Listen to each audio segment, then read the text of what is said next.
मित्रों नमस्कार। रत्नेश कुमार दुबे क्लासेस में आपका स्वागत है। आज हम प्राचीन इतिहास के इस नए वीडियो में नवपाषाण काल से संबंधित कुछ महत्वपूर्ण प्रश्नों की चर्चा करते हैं। तो चलिए शुरू करते हैं। पहला प्रश्न है, नवपाषाण शब्द के जनक कौन हैं? तो जॉन लुबाक नवपाषाण काल शब्द के जनक जॉन लुबाक हैं। दूसरा प्रश्न है कि नवपाषाण काल को नवपाषाण क्रांति किसने कहा है? तो गॉर्डन चाइल्ड ने कहा है। गॉर्डन चाइल्ड ने नवपाषाण काल को नवपाषाणिक क्रांति कहा।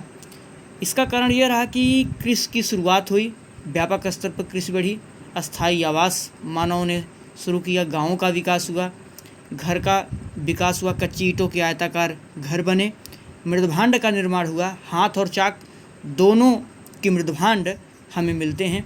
पशुपालन बड़े पैमाने पर आया। जैसा कि हम मध्यपाषाण काल में बागौर और आदमगढ़ से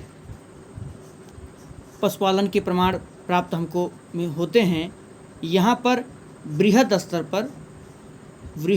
पर पशुपालन हमको देखने को मिलता है। तो निश्चित रूप से यह नवपाषाणिक क्रांति ही था। तीसरा प्रश्न आया है, मैंने उपयुक्त प्रश्न में इस चीज़ की व्याख्या भी की थी कि पशुपालन बड़े पैमाने पर आया, ये नवपाषाण काल में ही आया।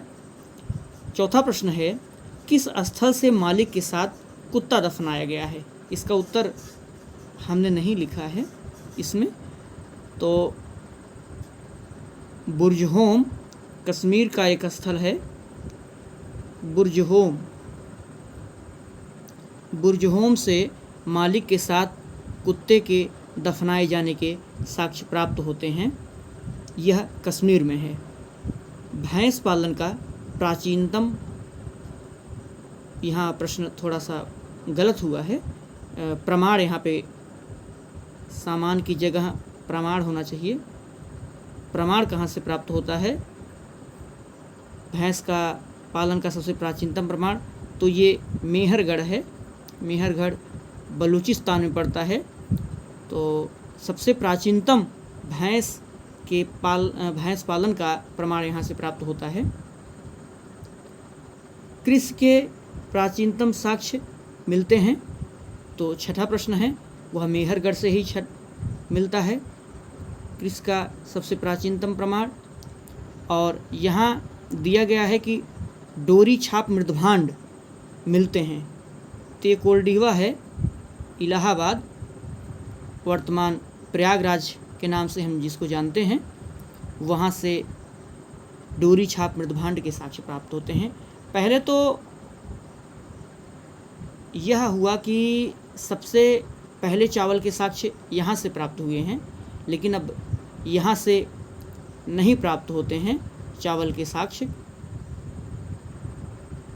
अगले प्रश्न की चर्चा करें तो भारत में प्राचीनतम चित्रों की खोज, यहाँ शिला चित्रों की खोज से अभिप्राय होगा।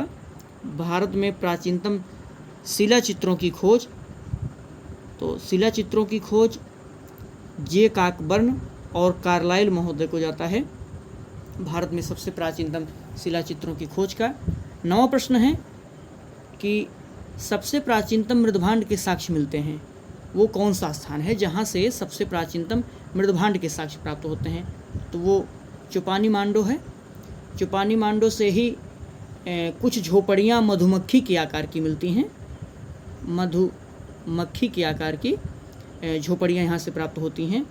तो और यहाँ के मृदभांड सबसे प्राचीनतम मृदभांड माने जाते हैं चुपानी मांडो के। 10वें प्रश्न की चर्चा करें तो दक्षिण भारत में उगाई जाने वाली सबसे पहली फसल कौन सी है? तो वो रागी है, सबसे पहली फसल। गणासा यानी हार्वेस्टर के साक्ष्य हमें कहाँ से प्राप्त होते हैं? 11वें प्रश्न में, तो वो बुर्जहोम से प्राप्त होते हैं। बुर्जहोम एक बुर्ज नामक वृक्ष की प्राप्ति यहाँ ज़्यादा मात्रा में हुई, उसी के नाम के आधार पर इसका नाम बुर्जहोम रखा गया। मैंने उपयुक्त प्रश्न में चर्चा भी किया कि बुर्जहोम से मालिक के साथ कुत्ते के दफनाए जाने के साक्ष्य प्राप्त होते हैं। मैं आपको हड़प्पा सभ्यता में ले चलूँ अगर, तो वहाँ से एक स्थान है रोपड़। रोपड़ से भी मालिक के साथ कुत्ते के दफनाए जाने के साक्ष्य प्राप्त होते हैं। 12वां प्रश्न है, उतनूर, कुबगल और कोडेकल किस लिए प्रसिद्ध हैं? तो ये राग के टीले के लिए प्रसिद्ध हैं।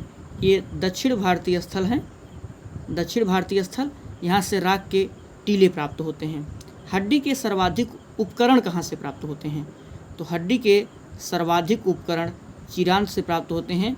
यह बिहार में है, बिहार का संभवतः सारण जिला, यहाँ से बहुत बृहत स्तर पर हड्डी के उपकरण प्राप्त होते हैं।